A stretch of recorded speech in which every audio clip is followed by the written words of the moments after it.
Apreciados estudiantes, bienvenidos a una nueva lección de su materia Ética y Valores. Hoy nos corresponde hablar de la unidad número 4, Naturaleza social e individual del ser humano. Lo primero para aprender en este día es la definición de los principios éticos. Los principios éticos son conocidos como aquellas reglas o normas que orientan la acción de un ser humano, cambiando las facultades espirituales, racionales y sexuales. Se tratan de normas de carácter general y universal, como por ejemplo amar al prójimo, no mentir, respetar la vida de las demás personas, entre otras. Los principios morales también se llaman máximas o preceptos. Ahora, cuando hablamos de estas normas, van a ser aquellas que van a orientar nuestra vida. Cuando hablamos, por ejemplo, de normas espirituales, una persona creyente es una persona que siente que hay un día específico en la semana que tiene que rendir culto a Dios y su ser está encauzado hacia eso. Ahora, si la norma es racional y la persona se empoderó de un tema como por ejemplo no robar, tenemos que frente a situaciones donde la persona podría hacer un acto de delinquir a través de un hecho de corrupción o de robar algo pequeño, grande, como sea, la persona no lo va a hacer. ¿Por qué? Porque considera que eso es malo, que eso no es correcto. A nivel sexual, nuestra cultura occidental, y a través también de la estructura judeo-cristiana, nosotros estamos orientados a ser monogámicos. Y para nosotros es importante tener una pareja y de vernos, por ejemplo, a mi esposa, la mujer, a su esposo, ¿bien? Mientras una realidad a lo mejor social donde no se le da importancia a esto, la persona que tiene esa norma, ese principio ético, lo ve como un valor y actúa en consecuencia a él. Ahora, los principios éticos están relacionados con la felicidad. Y es que todas estas declaraciones apoyan la relación entre el desarrollo de la necesidad y la felicidad. Entonces, estos principios universales están presentes en la mayoría de lo que se llaman las religiones históricas. El cristianismo, el islam, el judaísmo, el budismo, el hinduismo, tienen como importante tener una vida que responda a principios éticos y que lleve por consecuencia a la felicidad. Si recordamos la unidad anterior, cuando se definía el bien según Aristóteles, el bien estaba o está orientado hacia el bien supremo, y el bien supremo es conocido y definido por Aristóteles como la felicidad. Otro autor que para nosotros es muy importante es Immanuel Kant. Él fundamenta la ética en la actividad propia de la razón práctica. Entonces, es una ética de hacer. Y miren, considera al principio aquellas proposiciones que contienen la idea de una determinación general de la voluntad que abraza muchas reglas prácticas y clasifica estas reglas como máximas si son subjetivas o como leyes si son objetivas. Para Kant, lo importante en el principio ético va a ser el deber ser. Las acciones no se hacen porque yo me sienta bien hacerlas, sino porque corresponde hacerla, porque es correcto hacerlo. Algo que debería de nuevo estudiarse mucho en la actualidad. Cuando hablamos entonces de reglas que son subjetivas, son reglas que no pueden ser comprobadas mediante el hecho científico porque no son tangibles, es decir, no se pueden tocar, no pueden ser medidas. Pero las leyes sí son objetivas y lo objetivo es algo que yo puedo medir, tocar, tasar. Explico. Volvemos al tema de robar. Cuando alguien roba, está sustrayendo, quitándole a alguien a otra persona o a otros, a un grupo de personas.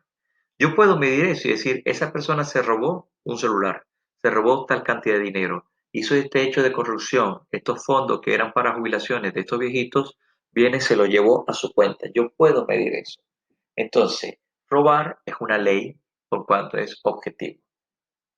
Pero si yo digo, en la medida que ames, serás feliz, es una máxima. Para nosotros es algo cierto, porque lo hemos comprobado, pero es algo personal.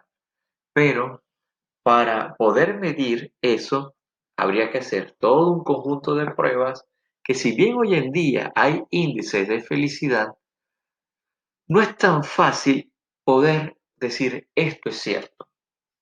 Sea como fuere, ya sea subjetivo u objetivo, las máximas o las leyes siempre van a ser normas éticas y en cuanto es ético es algo que va a ser bueno para la persona. Estos principios éticos entran en un conglomerado donde encontraremos unos principios que son universales y podemos definirlos desde la dignidad de la persona, la libertad y la responsabilidad. Como son universales, le corresponden a todas las personas y no hay diferencia de credo, raza, posición social, nivel académico, nada. Todas las personas tienen los mismos principios éticos universales. Todas las personas deben ser respetadas según estos principios. El principio de dignidad e igualdad de, de las personas se basa en que todo y cada uno de los seres humanos, sin distinción de género, raza, etnia, clase social, condición social, son poseedores de una misma dignidad especial. Nadie es mejor que nadie.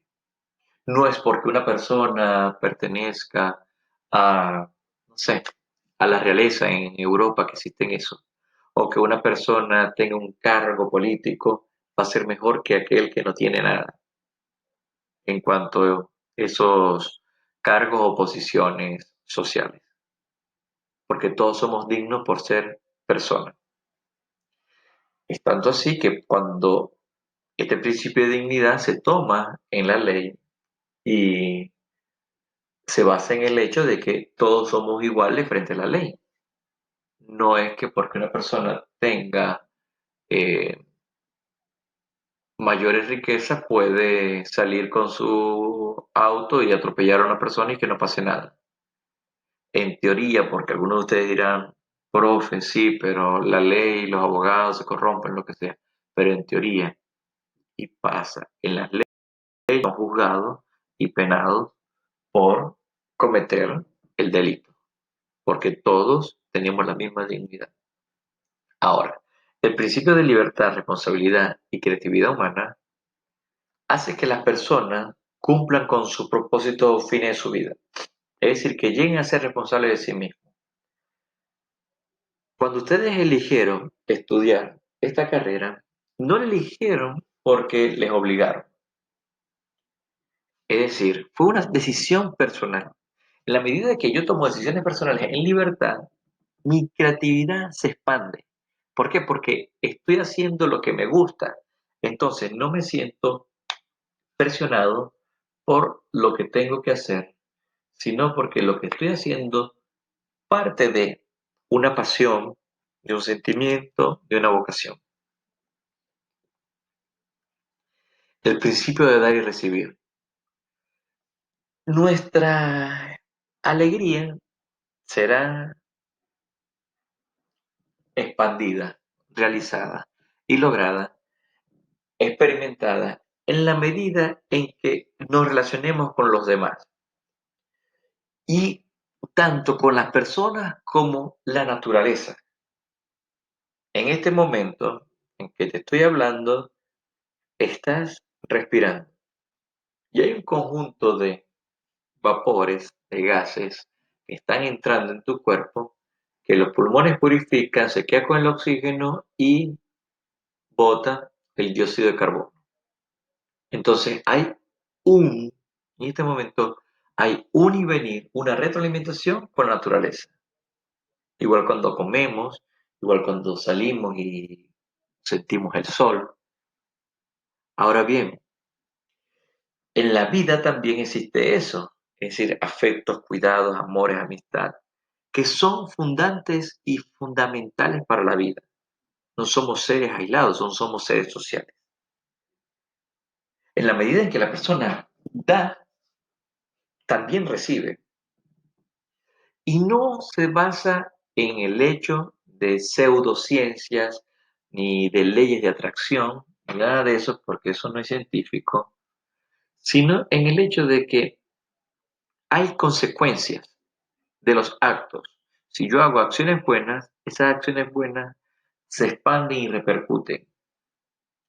Hay otra cosa otro elemento que es, por ejemplo, las neuronas de espejo, que se da en el lenguaje corporal cuando una persona está frente a otra. Si hay empatía, copian las mismas acciones de manera inconsciente. Otra, uno no recuerda a las personas como tal, sino recuerda cómo te hacen sentir esas personas. Hay gente que te ha tratado mal y cuando la ves mirar, la ves venir, dice, ¿te acuerdas que esa persona te hace sentir mal? Pero hay gente que te hace sentir muy bien, que son muy alegres, muy risueñas, y apenas la ves venir, te sonríes. ¿Por qué? Porque sabes que siempre traen consigo alegría. Este principio es fundamental. Ahora, como le decía, Kant habla de que la ética, su concepción, no es una ética de sentir, sino del deber.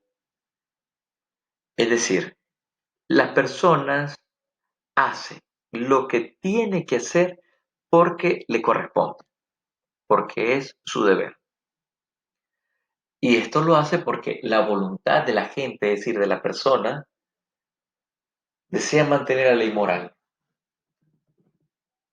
Y con esto se dice es de aquello que es bueno se hace y aquello que es malo no se hace. Esa es la ley moral según Kant. Entonces, Kant habla de que esto se hace no es porque la persona responda a incentivos sociales, sino de que ha asumido esa actitud como algo personal y se convierte la persona en un ser autónomo. Auto, en griego yo, nomía, nomos, norma, es decir, la norma personal. Entonces, como lo hace según sus criterios, según su autonomía, son acciones que se hacen libremente según las exigencias de la razón.